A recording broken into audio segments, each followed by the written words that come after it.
It was an ordinary Tuesday afternoon when Ava Walker found herself in a situation she never imagined.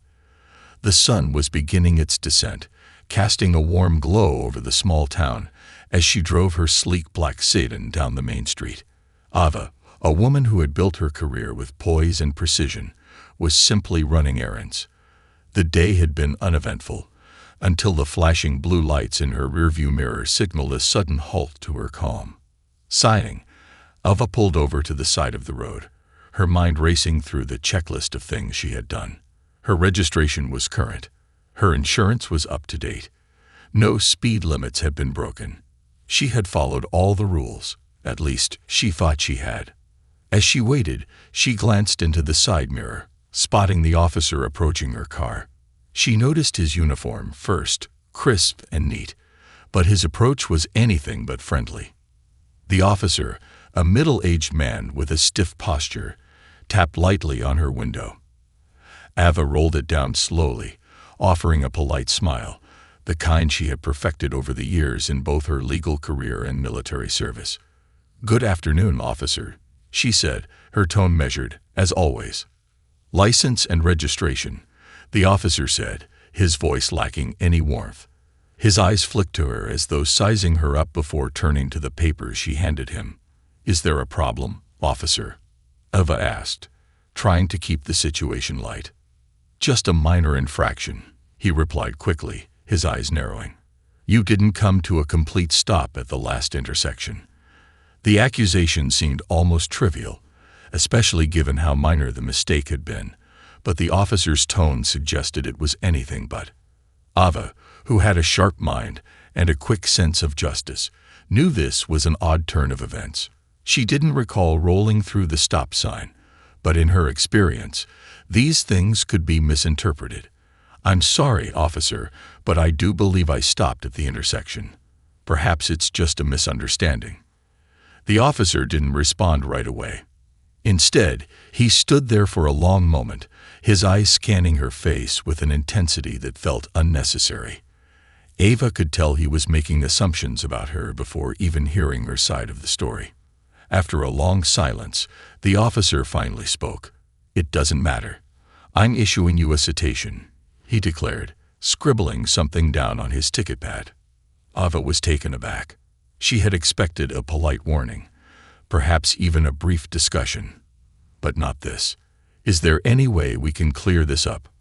"I'm happy to explain further." But the officer wasn't listening. He handed her the ticket, the words on it clear: "Failure to stop." Ava took the citation, feeling a knot tighten in her stomach. It wasn't just the fine that stung. It was the way she had been treated, dismissed without a chance to speak her truth. With a polite nod, she thanked the officer and drove off, but a simmering frustration started to bubble beneath her calm exterior. She wasn't going to let this go, not when it felt so unjust. As Ava drove away from the stop, the weight of the ticket pressed heavily on her mind. The afternoon sunlight seemed to grow dimmer with each passing mile, mirroring the frustration growing inside her.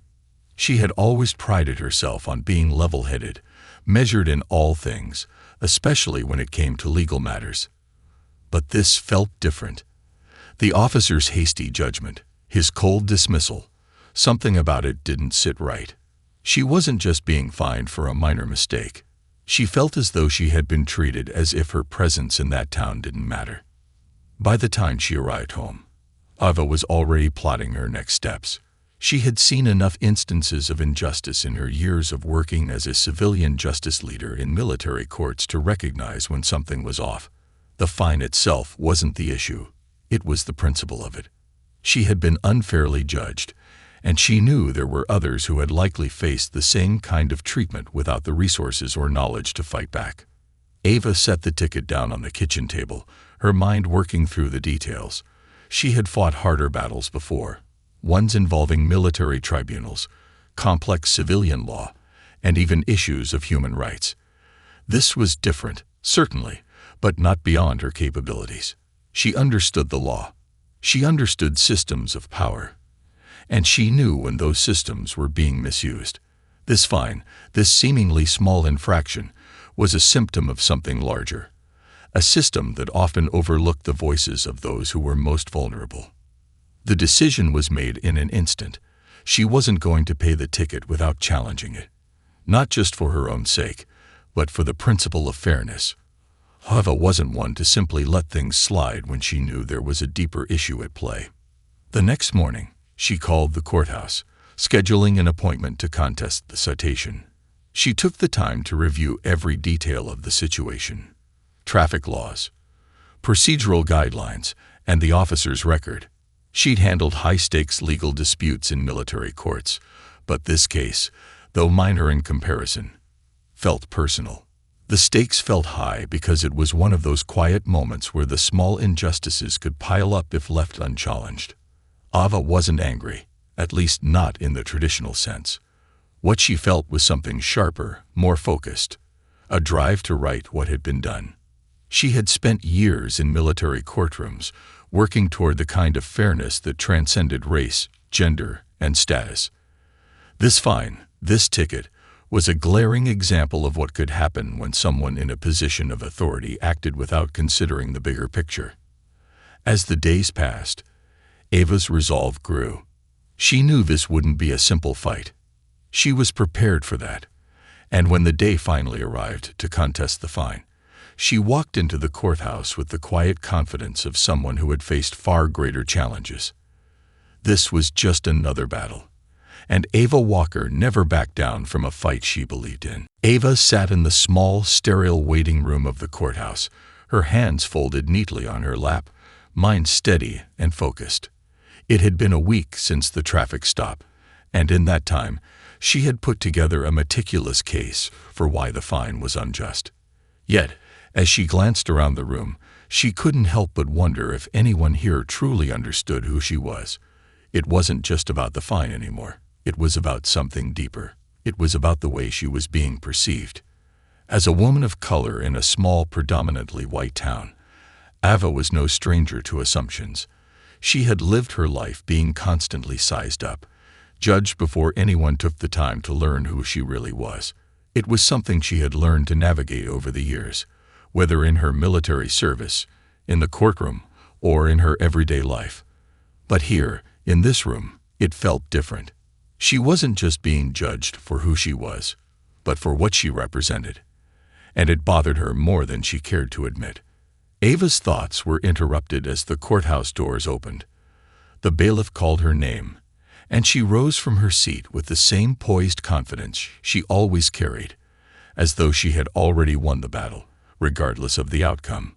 As she entered the courtroom, her eyes immediately settled on the judge, Judge Thomas Hargrave, a man whose reputation in the town was well established. Hargrave was known for his strict interpretations of the law, his no-nonsense approach, and his belief that the letter of the law should be followed to the fullest extent. Ava had read his rulings before, seen how he handled cases with a certain air of finality. But she wasn't intimidated. She had faced far more challenging figures during her career, ones with far more power than a local judge in a small town. What Judge Hargrave didn't know was that Ava was no stranger to the law or to the battlefield of justice. She wasn't just a lawyer with a few years of practice under her belt. Ava Walker was a seasoned veteran, a former officer in the military who had worked in military tribunals and civilian justice roles for years. She had served as a civilian justice leader in military courts, handling some of the most complex and sensitive cases involving both soldiers and civilians. Her work was critical in making sure that military personnel and their families had access to fair trials, ensuring accountability even at the highest levels. But none of that mattered in this small-town courtroom. To the judge and the officer who would find her, she was simply another black woman fighting a ticket. They didn't know she had fought far greater battles in military courts, cases that shaped the very laws they adhered to, decisions that challenged systems of power far larger than anything they could ever imagine. Ava had fought for justice on far grander scales, but here she was, being reduced to the role of just another defendant. As she took her seat at the table, Ava couldn't help but feel the weight of the misunderstanding. She had always fought for fairness in places where it seemed impossible to find. And now, once again, She would fight to make sure her voice was heard, to prove that she was more than just a name on a ticket. Ava sat in the courtroom, her back straight, her gaze unwavering as she faced Judge Hargrave. The room felt small despite its size, each of the walls closing in around her. The judge, perched high on the bench, looked down at her, his expression unreadable. The bailiff's steady voice announcing her name echoed in her ears, but Ava remained calm, centering herself in the quiet hum of the room. Ms. Walker, you are here today to contest a citation issued by Officer Collins for failure to stop at a stop sign. How do you plead? Judge Hargrave's voice was firm, almost mechanical, as if he had delivered this same line countless times before. Ava cleared her throat, her voice steady. Your Honor, I contest the citation. I believe there has been a misunderstanding. Hargrave raised an eyebrow, an expression of skepticism painting his face. A misunderstanding, you say? The officer has already stated the infraction. There's not much room for misunderstanding here, Ms. Walker. Ava remained composed, keeping her tone respectful but resolute. I understand that the officer's account is his version of events. However, I respectfully disagree. I believe I stopped at the intersection as required, and I have reviewed the traffic laws to ensure that my actions were in compliance. Hargrave leaned forward slightly, adjusting his glasses. You're arguing that the officer's account is inaccurate, despite the fact that you were pulled over and issued a citation at the scene. He paused, looking at her with narrowed eyes. You understand that we are not here to question the officer's judgment, correct? Ava knew that this was the moment. This was when she had to make her case not just about the fine, but about the way the system worked. With all due respect, Your Honor, she began, I am not questioning the officer's judgment. I am questioning the process by which that judgment was made. I believe that my treatment in this case was based on assumptions rather than facts. A quiet murmur rippled through the courtroom, but Ava's focus never wavered. She could feel the weight of the eyes on her, eyes that had already made up their minds about who she was, what she represented, and why she was challenging the fine. It wasn't just the ticket anymore. It was about the assumptions that had been made about her from the moment she had been pulled over. Judge Hargrave's eyes narrowed further, and Ava could see the flicker of irritation in his gaze. He hadn't expected a defendant to challenge him so directly, not in a case like this. To him, it was supposed to be an easy matter, just another routine ticket that would be dismissed with little thought. But Ava wasn't just another defendant. This is not the first time I've encountered issues with traffic enforcement, she continued, her voice unwavering. And while I do not deny that mistakes can happen, I believe there is a larger issue at play. It's not just about this citation, Your Honor. It's about fairness. It's about ensuring that each person who comes before this court is treated with the respect they deserve, regardless of their background. Judge Hargrave sat back, clearly taken aback by her response. Ava could see that the conversation was no longer going the way he had expected. This wasn't just about a minor infraction anymore. Ava was forcing him, and everyone in the room, to reconsider the very foundations of how justice was applied in this small town. For the first time, Hargrave hesitated, his gaze lingering on Ava. Something in her words had made him pause, and Ava could sense that the tide was beginning to shift. She wasn't backing down, and for the first time in a long time, she could see the judge wondering if perhaps there was more to this case than he had initially thought. The days following Ava's first appearance in court felt like a blur. The legal wheels turned slowly, but the media around the case began to pick up pace. Initially, it was just a local story, another ticket contested in a small town. But as Ava's calm and measured defense became the subject of online conversations, whispers began to spread. Soon, local journalists were interested, and curiosity about the quiet woman challenging a ticket grew into something more significant. Ava's name, though not widely known outside of legal circles, had some resonance in certain military and legal communities. A feature story in the town's local newspaper, initially just about her contesting a citation, quickly turned into something much more. The headline read, Local woman takes stand in court, but her history is far more compelling than a simple traffic ticket. The article outlined her background as a former military officer, a civilian justice leader in military courts, and a dedicated advocate for fairness in both civilian and military justice systems. It quickly became clear that Ava wasn't just a regular citizen fighting a ticket. She was a woman with years of experience handling high-stakes cases, advocating for fairness, and working with some of the most complicated legal systems in the country. The reporter, who had only stumbled upon her military service while researching her case, had no idea how much of an impact the story would have. They dove into her history, chronicling the time she spent helping service members navigate legal systems, ensuring the impartiality of military tribunals, and overseeing civilian trials involving military personnel. Ava's work had earned her recognition within legal circles as a sharp, no-nonsense leader who didn't back down in the face of corruption or inequality. Suddenly, the tone of the case shifted. What was once just a minor traffic infraction now became a matter of interest for a broader audience. People began asking questions about why someone of Ava's caliber was being pulled over for such a trivial issue. How had such a woman ended up in a courtroom contesting a $100 fine? News outlets outside of the small town began picking up the story. Ava's name appeared in national headlines. It wasn't just about the fine anymore. It was about what this fine represented. A small-town legal system that didn't seem to understand the true depth of its participants, a judge who had underestimated someone with a wealth of experience, and the hidden prejudices that so often affected how people were treated based on appearances alone. The attention was a double-edged sword. While Ava appreciated the support, she knew it would make things more complicated. Her every move would now be scrutinized. But more than that, she realized that this was the moment she could shift the conversation, not just for her own case, but for others who had faced similar judgments based on little more than surface-level assumptions.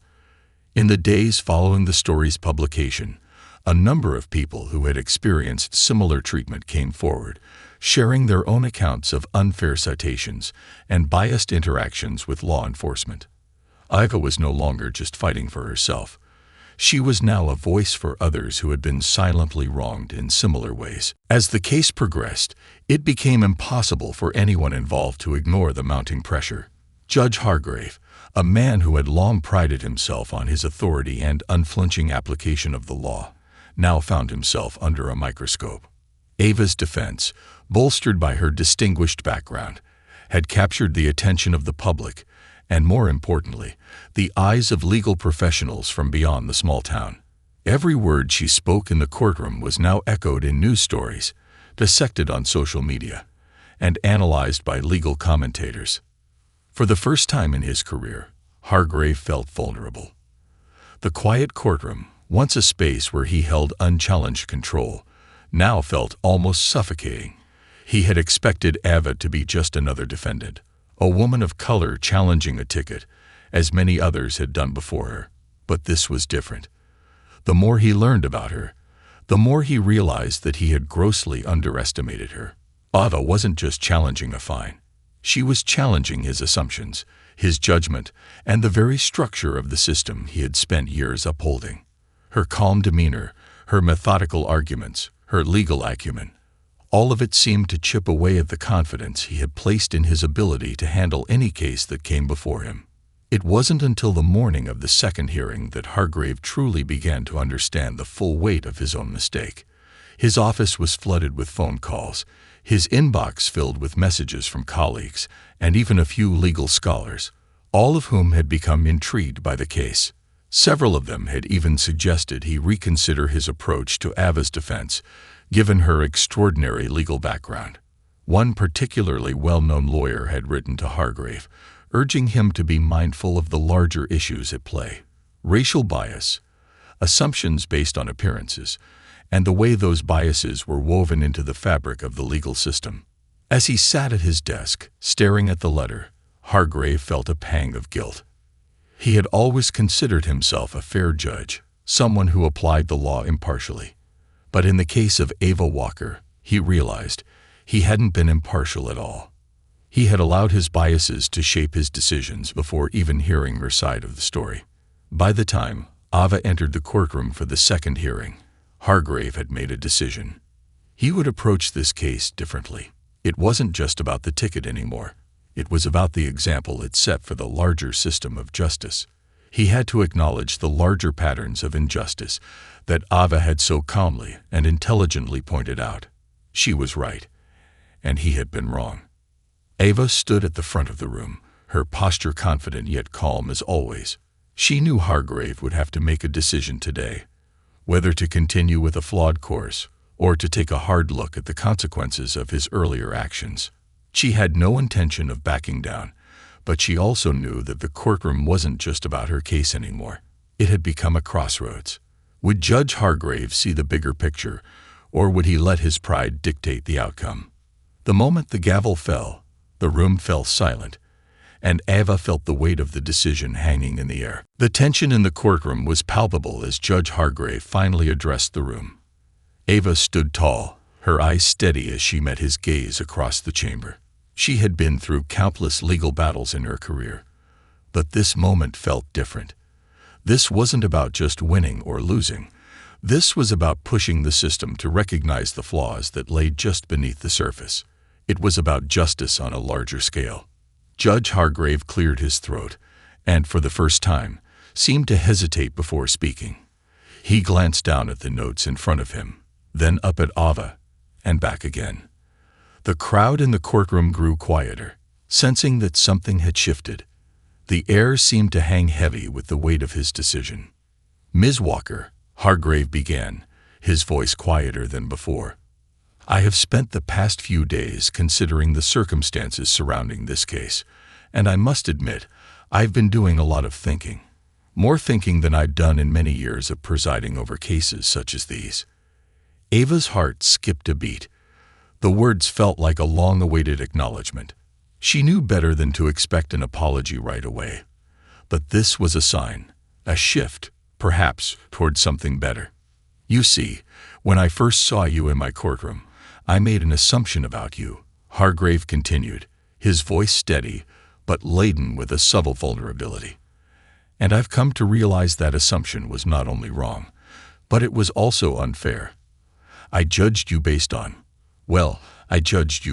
things that should never be part of a legal process. Your background, your appearance, your demeanor. I didn't take the time to fully understand who you were or why you were here. And that was my mistake." Ava held her breath, the room silent as the judge's words sank in. She had known, deep down, that this moment could come, the moment when the man who had been so certain of his authority would realize his error. She had always believed that change was possible, even when the systems seemed unyielding. Now, standing in the midst of this courtroom, she could feel that change, tangible and real. Hargrave adjusted his glasses, looking at the papers in front of him, then back at Ava.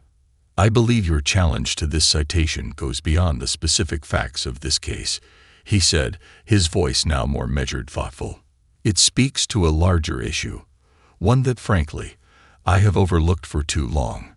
It's about how we, as a system, must approach every person in front of us with fairness, without bias, without assumptions based on race, gender, or any other factor that doesn't belong in the courtroom." Ava's eyes remained steady on him, but inside, she felt a small spark of hope. This wasn't just about the ticket anymore. This was about creating a shift in the way justice was understood and practiced in this small courtroom and beyond. Judge Hargrave paused for a moment, then looked at Ava directly. "Ms. Walker, I apologize for my earlier dismissal of your challenge, and as a result, I will be rescinding the fine. I also want to acknowledge the role that your experience and expertise play in this matter. It's clear that you are more than qualified to speak on issues of justice, fairness, and equality, and I regret not recognizing that sooner." Ava didn't smile. She didn't feel the need to. The words were important, but the real victory wasn't in his apology. It was in the fact that, for the first time, the conversation was shifting. The systemic issues Ava had worked so tirelessly to address, in military courts and in civilian life, were beginning to surface here, in this very room. As the judge made his final ruling, Ava knew that the fight was far from over. But today, in this courtroom, there had been a small but significant victory for her, for fairness, and for a justice system that could, just maybe, change for the better. Ava walked out of the courtroom with her head held high. The judge's words echoed in her mind, but she wasn't going to get lost in the moment. This wasn't the end of the journey, it was just a new chapter. She had won the ticket challenge, but the fight for justice was ongoing. In that courtroom, something had shifted. Judge Hargrave had admitted his mistake, acknowledged his biases, and for the first time, committed to applying a more equitable approach in his future rulings. But Ava knew that systemic change didn't come from one moment of reflection. It was the culmination of continuous work and pressure. As she stepped into the crisp afternoon air, the noise of the crowd outside the courthouse grew louder. Reporters were waiting, microphones in hand, their questions almost instantaneous. Ava paused for a moment, gathering her thoughts, then faced the cameras. She knew this wasn't just about her anymore. It was about every person who had faced bias, every person who had been treated unjustly in small-town courts like the one she had just left. "Ava, do you feel vindicated by the judge's apology?" a reporter asked, her voice sharp with curiosity. Ava didn't hesitate. "I appreciate the judge's acknowledgement, but this isn't about me," she said firmly, her voice steady and controlled. "This is about a larger issue that affects many people, those who are judged not by their actions, but by assumptions made about who they are. It's about a legal system that must be fair for everyone, regardless of background, race, or gender. Today's decision is a small step, but it's a step in the right direction." The reporters scribbled notes, nodding. As Ava continued, the weight of the moment settling in. She wasn't just challenging one citation. She was speaking for those who didn't have the platform or the voice to do the same. As the news spread, Ava's name became synonymous with fairness and the need for reform. Support came in from unexpected places: lawyers, activists, and even former colleagues in the military who had worked alongside her. They all knew what Ava was capable of, and they understood that this was just the beginning. Ava had long been a quiet force in the background, advocating for change in military courts, but now the public was starting to recognize her as a leader in the broader fight for justice. Back at home, Ava sat down at her desk, her fingers hovering over the keyboard. There was a letter she needed to write, a follow-up to the judge's apology, acknowledging the progress they had made. But more importantly, there was work to be done.